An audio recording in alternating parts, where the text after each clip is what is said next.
We see the EU as a community of values, and it may come as no surprise to you that when we talk about the EU as a global player and as an entity that should defend freedom of expression, fundamental freedoms, human rights, we often get the question, well, what about Italy?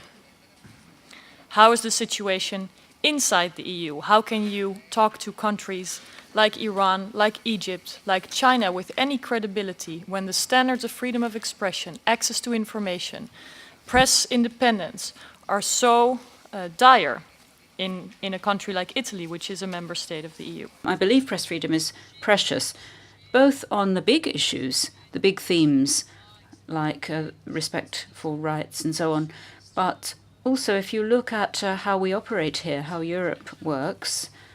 An issue I'm dealing with is economic governance, along with others, of course. And on that subject, we are finding it difficult to get across the message that the European Parliament plays a role in this. It's absolutely extraordinary.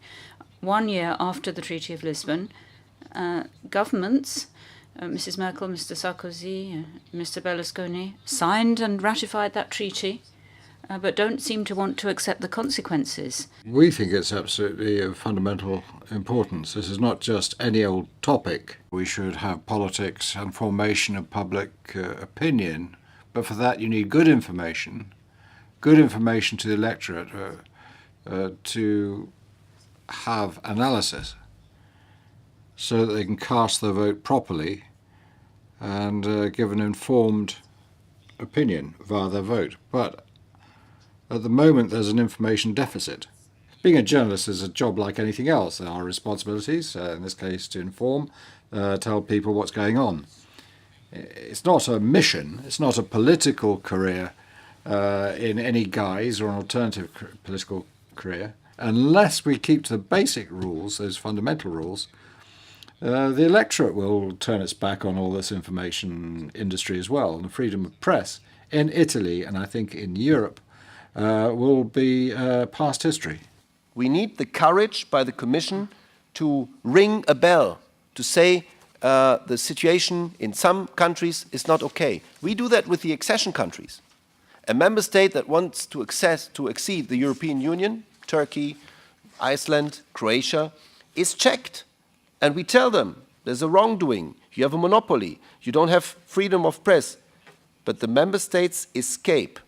And I think we have to change that. The Commission has to set standards, not to unify one European media market, that's not possible, but to set some basic standards that everybody has to accept. There's a great deal of work to be done, a great deal of progress to be made. From a European perspective, we can't target one country or another.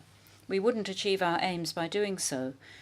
But I could imagine that perhaps if we had a directive on freedom and pluralism, perhaps we could have more transparency in the appointment of leading figures. There's a new geography, a new scenery involved now in news. Real news, what agencies were doing so far, doesn't exist any longer, and it's not really reckoned to be worthwhile.